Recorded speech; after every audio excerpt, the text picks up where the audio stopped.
It's the world's largest solar power plant of its kind. 1 million panels, just 30 miles outside Las Vegas. A perfect spot for President Obama to insist he's doubling down on federal taxpayer involvement, despite some high-profile failures like Solyndra.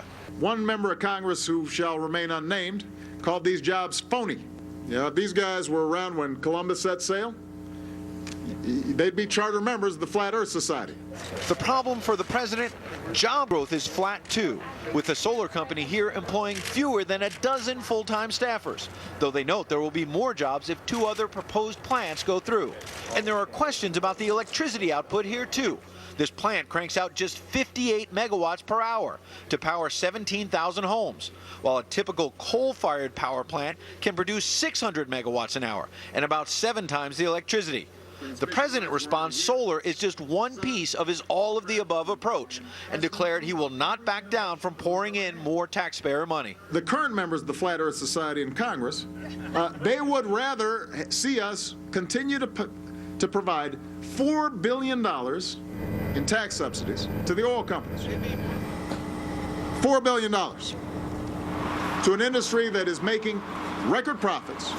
Republican presidential candidate Newt Gingrich said today those oil tax breaks are dwarfed by the money going to renewables like his favorite target, algae. This is like Solyndra. This is one of those, interesting left-wing ideas which works theoretically as long as it's not real. And then you put in $500 million and you go, oh, that didn't quite work. The president is also being greeted in all 4 states on this 2-day tour with an ad by the Republican group Crossroads GPS hitting him on high gas prices. And Obama personally lobbied to kill a pipeline oil from Canada. At a House hearing yesterday, Energy Secretary Stephen Chu stood by his claim that he deserves at least an A-. I would say I would myself a little higher in that since I became a Secretary of Energy, I've been doing everything I can to get long-term solutions.